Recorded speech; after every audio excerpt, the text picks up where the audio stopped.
আসসালামু আলাইকুম। সন্ধে ৭টা। বাংলাদেশ বেতার, রাজশাহী।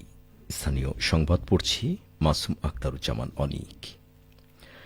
গণপ্রজাতন্ত্রী বাংলাদেশের ২৩তম রাষ্ট্রপতি নির্বাচিত হয়েছেন মির্জা ফখরুল ইসলাম আলমগীর।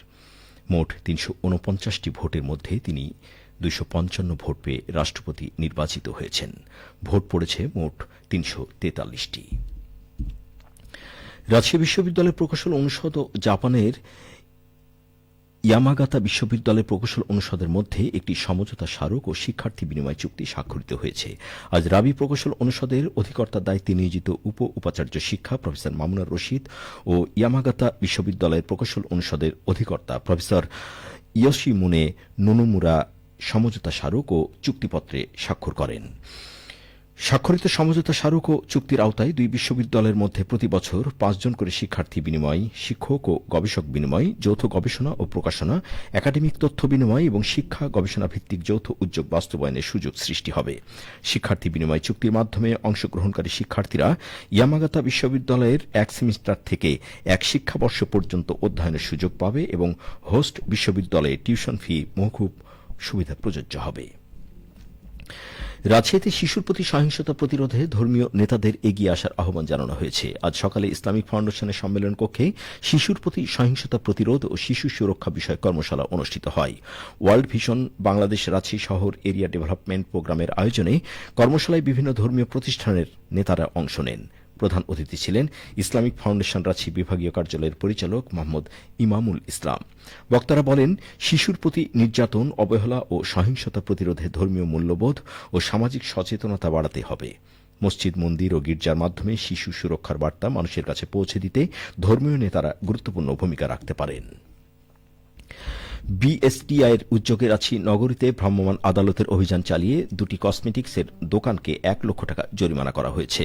আজ দুপুরে থিম ও প্লাজায় অবস্থিত কয়েন পার্ক এবং কেসি বাজার নামে দুটি কসমেটিক্সের দোকানে এই অভিযান চালানো হয়। এ সময় বিএসটিআইয়ের ছাড়পত্রবিহীন শ্যাম্পু, সাবান, lipstick, skin lotion, skin cream, skin powder প্রভৃতি পণ্য বিক্রি বিতরণ প্রতিষ্ঠান দুটির ৫০,০০০ টাকা করে জরিমানা করা হয়।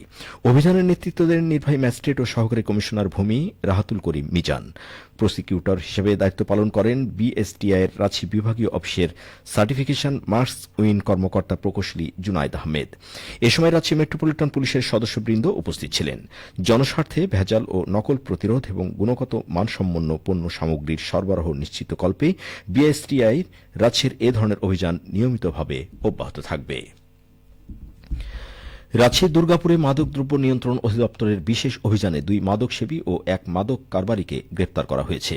আজ উপজেলার বিভিন্ন স্থানে অভিযান চালিয়ে তাদের গ্রেপ্তার করা হয়।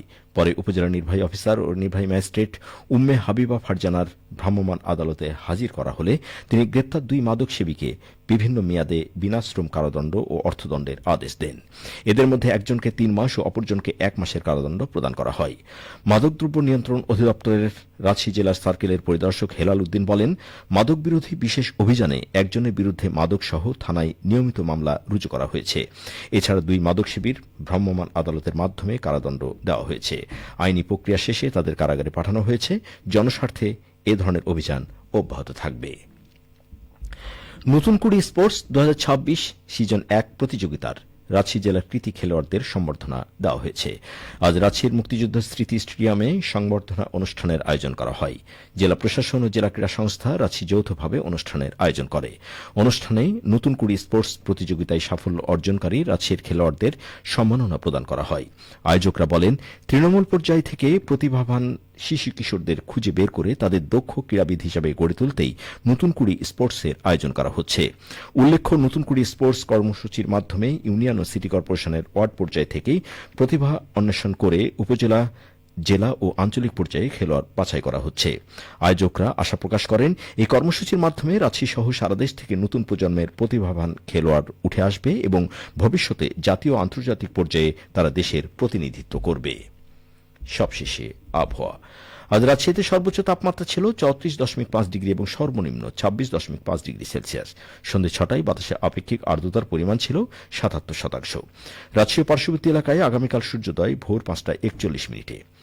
সংবাদ শেষ হল। আমাদের পরবর্তী স্থানীয় সংবাদ প্রচারিত হবে আগামীকাল সকাল ৮টা ১০ মিনিটে।